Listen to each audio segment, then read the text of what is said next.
a ponernos serios un ratito, quizás. Estaba pensando algo, si el conocimiento nos hace felices o nos hace infelices. A veces pienso que uno en la ignorancia es más feliz, pero no sé, para pensar. Pero vamos a charlar un ratito con Nahuel Michalski. Él es filósofo de la Universidad de Buenos Aires, docente en la Universidad del Comahue, investigador en CONICET.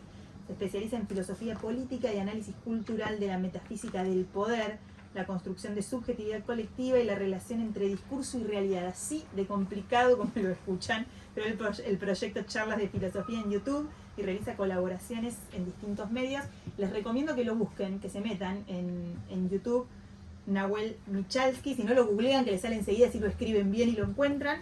Y se tomen un rato y escuchen la parte de las conversaciones, de las clases abiertas. Tenés mucho material. Buenas noches, gracias por venirte. Buenas noches, muchas gracias por la invitación y por el espacio. Con Tormenta y todo, se vino acá a la radio a charlar un rato con nosotros.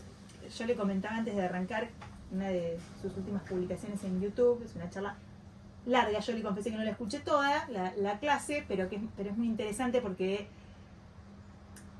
explica, Nahuel, y cuenta un poco de alguna manera de dónde viene este concepto de la justicia social, y cómo muchas veces, si nosotros conocemos, pero no, nadie sabe naciendo, ¿no? Pero buscamos, nos informamos, aprendemos, discutimos esos que leemos con nosotros mismos, con otros textos, no sé, eso que se llama reflexionar, pensar, pensamiento crítico, qué sé yo, tratar de decir, de dudar de casi todo, te permite entender algunas cosas.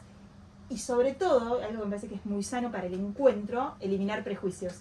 Entonces, uno tiende a pensar que la justicia social es de izquierda o progre, o en Argentina diríamos peronismo. Yo pensé, qué bueno, ¿no? Porque el peronismo es todo, es peronismo de izquierda, de derecha, de centro, elige tu propia aventura. Claro. ¿No? O sea, buena referencia. Pero hoy justicia social se convirtió en una mala palabra. Creo que el Papa Francisco, cuando hizo este mensaje a los en este encuentro de jueces hace 15 días más o menos, habló de ese concepto también y lo volvió a traer, hablando de la humanización o la deshumanización de la política y de las políticas públicas. ¿Crees que hay mucho de prejuicio o de ignorancia en la discusión pública sobre asuntos políticos hoy en Argentina? Yo creo que el prejuicio y la ignorancia son dos caras de una misma moneda, digamos. Uno es prejuicioso cuando ignora. Después uno, como decías vos hace un rato, aprende y después puede tomar una posición en relación a lo que aprende. Pero en principio, Charlas de Filosofía surgió con esta intención que vos señalás de transmitir una cierta claridad sobre conceptos, palabras e ideas que utilizamos en la cotidiana, en la diaria, en una mesa familiar, en el club, en una mesa navideña, y que cuando uno desconoce sobre esos conceptos, lo que ocurre es no que queda neutral, sino que ese bache es tapado por otros aparatos que construyen el sentido común. Es decir, por ejemplo, con respecto a la justicia social, si uno no sabe el origen filosófico, que es estrictamente filosófico y griego además, de la justicia social como noción filosófico-política, no es que uno queda neutral en relación a eso, no es que queda como, bueno, ni esto ni lo otro, sino que van a venir, por ejemplo, los medios o las redes sociales a decirte qué es la justicia social. Entonces, un poco el espíritu de crítica de la filosofía tiene que ver con, che, pará, en vez de que te digan otros qué es esto y vos lo incorpores ciegamente a tu vocabulario, vamos a leer un poco primero. Y después vos podés estar de acuerdo o no. Claro. Hay también una resignificación de los conceptos según los periodos históricos, los contextos socioculturales. No siempre es lo mismo. Quizás justicia social en su origen implicaba una cosa, tenía un porqué, y eso con el paso del tiempo en Argentina y se fue resignificando, y de repente por eso, porque estoy pensando en la cultura popular también, ¿no? Y a veces esa cosa del sentido común que aparece como algo muy menospreciado y que después es lo que termina construyendo sentido para la política, en definitiva, ¿no? Estoy pensando ahora en un concepto del que hablamos todo el tiempo, como es el de la casta, que es un concepto muy simple, pero que hace mucho sentido para la gente, porque resume en una palabra, muy generalista, pero en una palabra un montón de frustraciones, de sentimientos de injusticia, de privilegios, de un montón de gente que se siente cada vez peor, mientras un grupo de políticos están cada vez mejor. Sí, absolutamente. Todas las ideas son resignificadas a lo largo de la historia. La justicia social no es una excepción, la casta tampoco. A mí no me preocupa la resignificación de un concepto ni su ubicación cultural. Sí me preocupa la utilización ideológica sobre las masas que se hace con ese concepto. Pienso, por ejemplo, en cómo Ernesto Laclau entendió esta idea de que hay como significantes que fluyen en la sociedad, como palabras de muy alto impacto: casta, justicia social, zurdo, libertad, revolución. O sea, son como grandes significantes que a la gente que capaz no tiene un conocimiento teórico sobre de dónde viene esta palabra y qué significa, sin embargo le pesa. Hay como una especie de peso en la palabra que está históricamente construido por los aparatos de poder, con lo cual la justicia social o el concepto de casta, si bien tienen transformaciones culturales e históricas, también es cierto que nuestro pueblo las utiliza de una manera muy específica, incluso en la actualidad. Yo me motivé a hacer esa clase de justicia social a partir de la expresión del actual presidente cuando dijo que la justicia social era una aberración.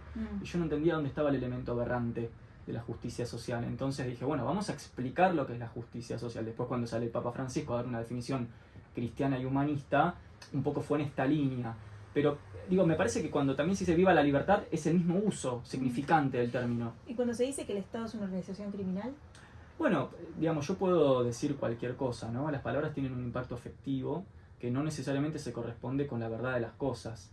De hecho, la política históricamente siempre usó, como decían los griegos, ¿no? Como explica Platón en el texto Gorgias, lo que se usa del discurso es su impacto afectivo. No se busca que la gente comprenda conceptual y racionalmente lo que se está diciendo. Eso es lo que queda muy claro en los textos de Althusser sobre los aparatos ideológicos del Estado. Entonces, a mí me encanta cuando, no sé, los medios, las redes sociales, que son los aparatos Perdón, de pero subjetivación. pensé que esas teorías ya estaban como un poco superadas. Dijiste Althusser y yo...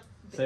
Facultad, te fuiste a la facultad. No, pensé como ya lo discutíamos hace 15 años. Total. Como bueno, hay otras categorías ahora, porque esas teorías, sobre todo, la de Althusser, como otras pensando en comunicación, ponían a los sujetos sociales, en este caso sería la gente, el pueblo, como un gran entrecomillado, porque ¿qué es el pueblo? O sea, discusiones enormes sobre eso, pero digo, como muy pasivo. Y yo estaba pensando en esto que vos decís de el efecto, o de la cuestión afectiva, digamos, no busco comprensión, busco, si querés, eso, que te pase algo en el cuerpo, así que sea una emoción, y que vos, bueno, pero para que eso suceda no puede ser cualquier palabra, no puede ser dicha de ningún modo, y tiene que ser de alguna manera incorporada. O sea, ahí el sujeto también le está poniendo algo, qué sé yo. ¿Por qué pregna lo de la casta? Y porque la realidad es que hace muchos años que en la Argentina hay un grupo, y acá no voy a distinguir por partido político, pero es cierto que hay un montón de políticos que tienen una situación muy distinta de sus representados. Absolutamente. Y donde se perdió, volviendo al origen de algunos conceptos, la idea de la política como servicio público. A ver, hay dos cosas ahí en relación a la palabra casta, que me interesa mucho el ejemplo que traes. Otra vez, a nosotros no nos interesa que se entienda que es conceptualmente la casta, sino el impacto afectivo. Y fíjate en qué sentido se usa como impacto afectivo, ya que, por ejemplo, ¿por qué la gente piensa en una casta como únicamente políticos y no piensa en empresarios? Hay casta empresarial o en jueces. Sin embargo, pensamos solamente en políticos. Eso es un sesgo comunicacional. Por otro lado, podríamos pensar, digamos, cuando uno dice... está bien, ponele que hay políticos que son casta, y lo hay sin duda, y también hay empresarios casta.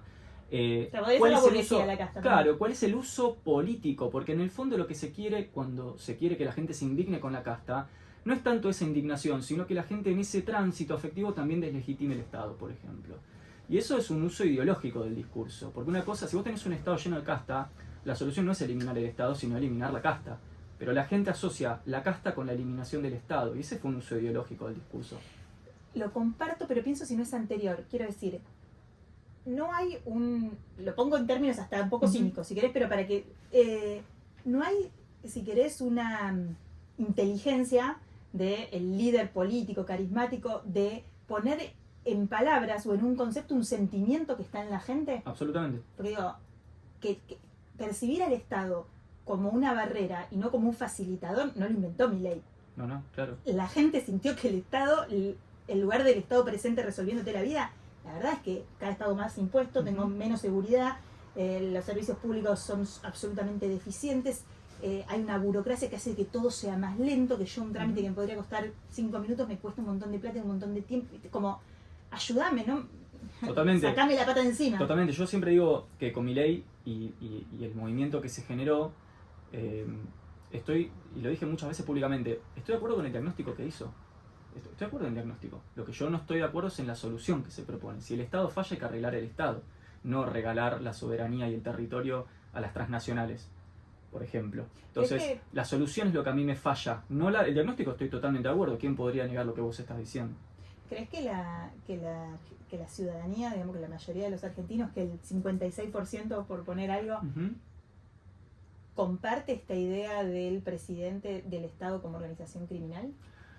Yo creo que utilizar categorías jurídicas y éticas como criminal para referirse a un objeto que no es ético, como el Estado sí es jurídico, pero no es ético, no es un elemento necesariamente ético. Vos hace un rato lo citabas a Max Weber, ¿no? Cuando dijiste el líder carismático. Bueno, Weber dice, el Estado no es ético, es un instrumento.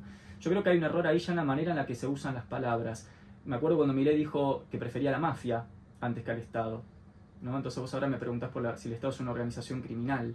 Yo creo que hay que tener cuidado con cómo se le mezclan las palabras a las personas para justamente evitar el elemento afectivo y tratar de conducir a una honestidad intelectual y preguntarnos, ¿realmente el Estado es criminal? ¿En qué sentido? Posiblemente sí, posiblemente no, no lo sé. Ahora, ¿no son también criminales las corporaciones que se llevan nuestros recursos naturales por 2 pesos con 50, por ejemplo? ¿Dónde está la criminalidad? ¿Cuál es la vara de lo criminal? Por discutir, digo, por abrir el paño, ¿no? Estoy pensando en esto de si la sociedad comparte esta idea, porque si bien me parece que hay un acuerdo de que el Estado debiera ser más eficiente, totalmente. No sé si está un acuerdo en que el Estado tiene que ser cada vez más pequeño. Estoy pensando, estamos en un momento de crisis económica, de una situación donde un montón de gente está pasando horrible, donde la plata no le alcanza, los que tenían suerte de tener ahorros en dólares los están vendiendo para pagar gastos corrientes, donde la gente se endeuda para no cambiar a los chicos de colegio, un montón de situaciones. Sin embargo, eso no hace que se arrepienta de su voto o cambie su idea de que esto era necesario, de que Argentina tiene que atravesar. Pero digo, al mismo tiempo que vos tenés un discurso de anti-Estado, o el Estado como entorpecedor de tu vida cotidiana y no facilitador, tenés una sociedad que legitima ese discurso, pero que reclama más Estado.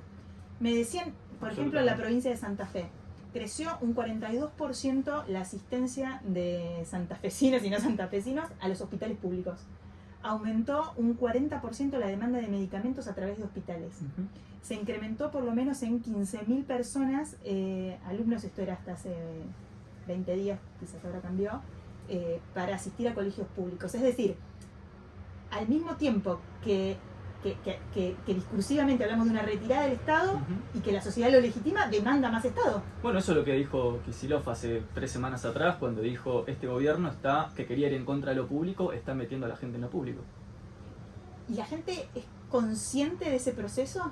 Yo creo ¿De que eso de lo que reniega es lo que hoy necesita y lo puede capaz salvar? Yo creo que el tema de la conciencia, para que le preguntes a un filósofo por la conciencia, es como esto, otro día podríamos hablar, ¿no? Pero creo que, primero, vos decís el 56%. Recordemos que ese 56% es la suma de Milei más la casta, más los votos de la casta, como Bullrich, por ejemplo, o Macri, que fue el que le dio el entramado político a Milei. Eso es lo primero que yo diría. Una casta que también debería estar cuestionada dentro del uso de la palabra casta. Bueno, Milei los cuestiona, porque no hay diferencia entre... Los cuestiona, pero se asocia y gana las elecciones con esos votos. Ah, bueno, pues sí. Digo, pero ahí no estaría el problema en Milei, sino entre los otros que se dejan incluir. Yo diría que no sé... Acá podríamos abrir el paño de discusión. Yo no sé si es que se dejaron incluir o en realidad siempre estuvieron detrás. Yo creo que el que le da la estructura política a Milei es Macri, y el que está en el poder es como la fórmula, ¿te acordás, no? Perón Cámpora al gobierno, Perón al poder. Bueno, esto, Milei al gobierno, Macri al poder. ¿Sí? Sí, sin duda. De hecho, fíjate a quién tiene de ministro de Economía, Caputo, que viene del seno del macrismo. ¿En qué más lo ves? Lo veo en Sturzenegger, lo veo en la manera en la que Bullrich ingresa de manera descarada luego del primer día de las PASO y se da la mano con Milei después de que Milei le dijo que era una terrorista tirabomba. ¿No crees la pelea Macri-Bullrich?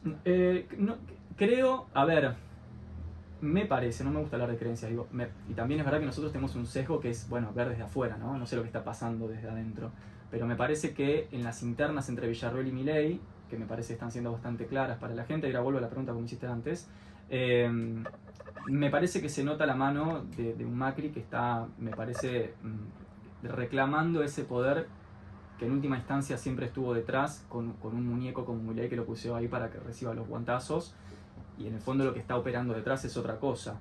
Sturzenegger, Bullrich, Caputo son del riñón de Macri, y me acuerdo cuando Milei dijo que Caputo era un fugador de divisas y ahora lo tiene el ministro de Economía. Entonces, digo, hay que mirar el escenario un poco más completo y decir, bueno, ¿quién es la casta? Son, por supuesto, haber diputados que son castas, senadores que son jueces, pero ojo que Milei ganó con la casta las elecciones.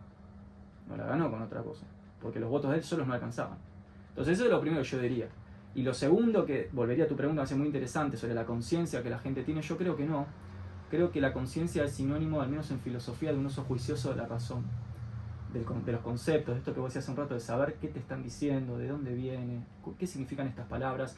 Y yo creo que, y comparto algo que vos dijiste, yo creo que la gente votó muy enojada con un Estado patentemente deficitario. O sea, yo no estoy a favor de la abolición del Estado, pero sí estoy a favor de su reforma y de hacerlo eficiente. Yo estoy de acuerdo con que es deficitario, con que es parasitario, corrupto, nepótico, totalmente de acuerdo. Creo que la gente votó con esa insatisfacción y ya sabemos que desde hace 100 años hasta hoy la derecha siempre supo capitalizar la indignación de la clase media. Pasó con la caída de la República de Weimar y el ascenso del nazismo, pasa ahora con la caída de la socialdemocracia y el ascenso de un gobierno reaccionario. Entonces me parece que la lógica es siempre la misma y efectivamente la clase media tiene derecho a estar enojada y la gente y el pueblo tiene derecho a eso.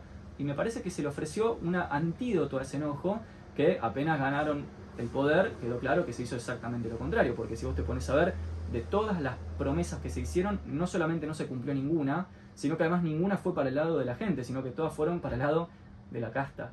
Entonces, digo, para mí la cuestión acá es que no tanto qué significa casta o qué significa justicia social, sino cómo los aparatos comunicativos hacen un uso ideológico y político de eso. ¿Y cuáles son hoy esos aparatos de comunicación? Mira, yo creo que hoy, es un término medio barrial, pero la crema, digamos, de la cosa está pasando en redes sociales. Me acuerdo una noción, bueno, capaz te suena porque venís también del ámbito académico, una noción Foucaultiana, cuando Foucault hablaba de los aparatos de subjetivación, ¿no? O sea, ¿qué es lo que le da subjetividad a la gente? Lo que en algún punto le entrega un marco comprensivo. Yo creo que hoy eso está pasando más en redes sociales que en los medios oficiales de comunicación, o no oficiales, perdón, sino en los medios clásicos o tradicionales, que yo creo que están perdiendo un terreno que tiene que ver con que el usuario de redes sociales se siente en la interacción con la red social activo, como que él está... Sí, es parte del proceso. En cambio, vos lo sabes mucho mejor que yo, porque sos una persona con mucha experiencia en estos lugares. A veces el medio de comunicación en un sentido tradicional plantea un escenario de pasividad donde, bueno, lo sumo cambiás de canal o no, pero vos no formás parte del juego comunicativo. Ahora Twitter, digo, vos sos parte de lo que está pasando. Entonces yo creo, si me tenés que tuviera que responder, yo creo que hay una bolsa de medios de comunicación más redes sociales, pero creo que las redes sociales hoy, digo, TikTok le está diciendo a la gente a quién votar. Y eso está pasando. ¿Y crees que la penetración de TikTok en Argentina es tan profunda como para generar sentido? Porque digo, TikTok es un ejemplo, ¿no? No, está bien, pero TikTok, digo, Instagram, sí. X, se habla de 4 millones de personas interactuando, informándose, porque también hay mucho usuario que como si mirara la tele, digamos, que no participa, que dice, no me quiero meter. Bueno, yo consumo un montón X y en general no posteo porque es un montón. Es una banda. Es un montón. Después te enganchás ahí en un hilo eterno de gente que no conoces, terminás peleando, angustiado. Es medio cloaca, ¿no? X. Es medio tóxico. Es toda una relación media tóxica, ¿viste? Total. Pero encima, aunque sea elijo con quién tener la toxicidad, total. Bueno, me siento más soberana. Claro. pero acá es como, bueno, de repente estoy, no sé, discutiendo con un huevito, ¿entendés? O sea, que al final estoy discutiendo conmigo misma, pero... Entonces, eso también me parece que tiene las redes, una cosa muy ensimismada a veces. Absolutamente. Y como estoy en este mundo, a veces me parece que podemos perder la perspectiva. Yo soy del interior, vuelvo a mi pueblo, mis amigas, mi mamá, mis hermanos, me dicen, ¿de qué hablas? ¿Viste? Y digo, wow, claro, micromundo. Entonces, hay una penetración real u otra vez estamos entre una élite me refiero a un grupo de personas hiperinformadas que les interesa la política y la gente está en otra cosa.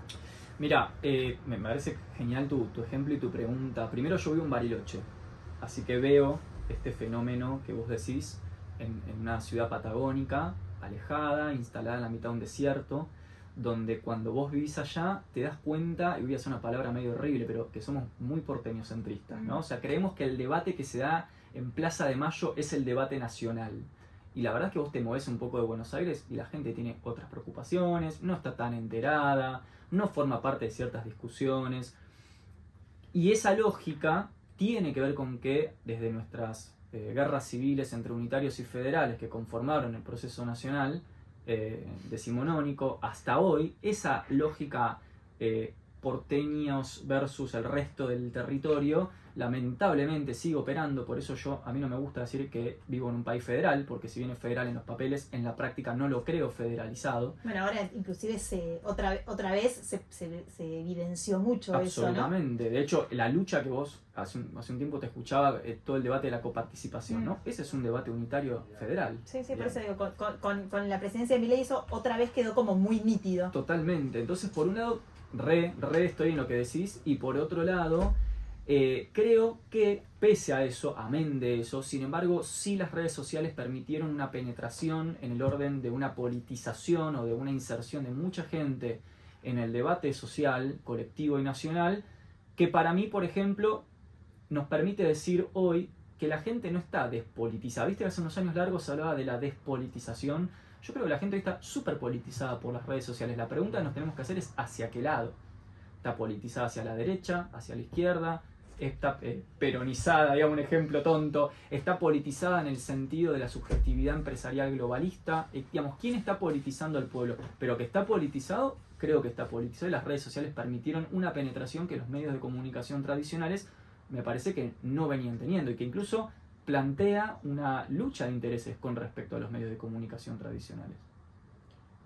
El uso que hace... La penetración de las redes sociales en el territorio. Independientemente del aparato comunicacional de los líderes políticos. Exactamente. Sí, yo no sé si hoy IP está subjetivando gente en el sentido de indicándote a quién votar con la misma fuerza que lo hace un tweet, bueno, un ex, no sé cómo se dice ahora, sí. O un TikTok. Digo, los pibes... No, vos te elegiste una señal bien pequeña. Bien pequeña, pero digo, vos me penetración... me preguntás por Clarín, digo, por un gran consorcio mediático. Por supuesto que tienen una llegada, no hay duda. O sea, yo llegué acá a la radio y está puesto un canal de televisión, pero digo, no sé si las redes sociales se han convertido finalmente en un bastión de disputa política que se viene aparte investigando, Maru, en muchísimas universidades del mundo, los nuevos circuitos de comunicación política, que está disputando un terreno muy importante para los medios de comunicación tradicionales. Hace unos días tuvieron una conversación. Perdóname, sí. te cierro una idea muy cortita, sí. Perdóname, que incluso te diría que la figura del influencer / comunicador podría estar sustituyendo al periodista. Te paso la pelota. No, que está bien. Y iba a eso mi comentario, porque el otro día en otra radio, la Nata charlaba con Pergolini, los dos por una posición muy distinta respecto de los streams, de las redes sociales, como qué pasa con eso, y uno de los chicos de la mesa le dice a Pergolini, bueno, pero TikTok, hoy los pibes informan por TikTok y no sé qué, eso es un problema porque no está el periodismo profesional, que sale plata, porque el periodista tiene que chequear, porque tiene todos en lo que debiera hacer, ¿no? Después tenemos de todo como en botica. Pero entonces Mario le responde y le dice, sí, está bien, pero ¿cuánto tarda el pibe en entender que hay mentiras en TikTok? 3 veces, porque la tercera vez que le mienten se dio cuenta que hay información. ¿Sabes cuál es el problema? Que no le importa que le mientan un rato.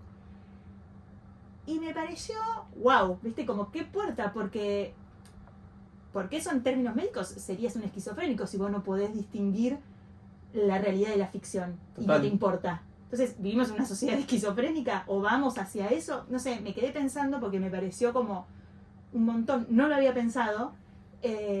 No sé tampoco si es cierto o no, pero me quedó esa idea dando vuelta. Lo conversábamos con Gastón y creo que hay un montón de cosas ahí, porque pasó una pandemia y acá es como que no pasó nada. Hay un montón de problemas de salud mental y no hay políticas de Estado para eso. En los laburos no se habla de eso. Es como pasan un montón de cosas que siento que nos, viste, como la vorágine nos pasa por arriba y reaccionamos tarde. Muy cortito en relación a esto, me parece buenísima la intervención, Maru. En filosofía social y en teoría crítica, que es el campo que yo trabajo, ya se sabe hace muchas décadas que la sociedad no interactúa con la política en términos de verdad o mentira. Ya no es una búsqueda esa. Lo que hoy prima es la construcción de sentido común, es decir, de legitimidad / verosimilitud. O sea, lo que importa es que la gente crea lo que vos le estás diciendo. No que verifique luego, vaya a un paper y una investigación de campo a ver si es verdad o mentira lo que ve en la televisión, ¿no? Entonces, Me parece que comprender el uso político del discurso social es entender que, como decía Nietzsche, a la gente ya no le importa la verdad y la mentira. Lo que le importa es vivir bien y en relación a esa necesidad vital se identifica o no, digo, psicoanálisis mediante, se identifica o no con un discurso que le resulta creíble. Después nadie va a ver si los bolsos realmente están abajo de la tierra donde te dicen. Sí, está bien, pero cuando vos construís el sentido común en base a todas cosas falsas, estás en un quilombo. Es que no son falsas. Mirá, Hay algunas que sí. algunas sí, otras no. Estoy pensando durante el kirchnerismo cuando se daba el dato de la inflación, que era 4%, y la gente iba al supermercado y veía que no era 4%. Total. Era muy... Bueno, ese relato lo perdió el kirchnerismo. Hubo un momento donde no importó cuál era la inflación. Y yo creo que a este gobierno le va a pasar exactamente lo mismo. Porque lo que hoy se le está diciendo a la gente, vos vas a la góndola y no sucede. Mira vos, yo creo que no coincide porque creo que que el gobierno dice que hay alta inflación. Lo que pasa es que le dice es para que estés mejor mañana. Que es rarísimo, yo no sé cómo haces, pero bueno, el gobierno lo que dice es esta alta inflación, primero no es mi culpa y segundo, bancala porque en unos meses vas a estar mejor. No había otra manera de solucionar esta, porque todas las soluciones que te vendieron antes, inclusive decirte que no había inflación, cuando había, no funcionaron. Y es cierto. Es cierto eso. Ahora, tengo que ir cerrando, pero muy podemos cortito. quedar charlando mil, ¿no? Sí, no, cortito. Igual entiendo lo que querés decir y por supuesto, nuevamente, esto no es una discusión partidaria, sino que es un entendimiento de cómo la política como dispositivo utiliza el discurso social. Es parte del uso político del discurso. La ficción no es ni verdad ni mentira, es una ficción, es algo que uno dice, es como yo te digo te amo. ¿Qué me estás diciendo? ¿Es real que me amás y después me pegas un cachetazo? No, pero te digo te amo y sirve para mantener la institución. Después yo veo qué hago con el cachetazo. O sea, la ficción no es ni verdad ni mentira, yo creo que eso los medios lo saben muy bien. Ahora, con respecto a lo que vos decís del gobierno, me parece muy interesante. Lo que sí me parece que es un uso ficcional del discurso es, por ejemplo, el uso de la casta o, por ejemplo, cómo se construye la noción de enemigo interno, ¿no? Bueno, esto es un problema del progresismo, del populismo, de los zurdos. Y eso es inchequeable también, pero es una ficción que te sirve para que vos puedas luego destruir el salario de la gente con una buena justificación. Entonces, creo que todos hacen uso de eso. Es imposible hacer política por fuera del uso ficcional del lenguaje. El tema es para qué lado vos caes, de qué lado de la mecha estás. Nahuel, impresionante, te agradezco un montón. Muchas gracias a vos. Te vamos a invitar de nuevo porque podríamos charlar. Vengan a Bariloche. Larguísimo, qué lindo. Cuando quieran. ¿Quién pudiera? Impresionante. Nahuel Michalski, filósofo, estudia la política, síganlo en YouTube, tiene un montón de contenido súper interesante.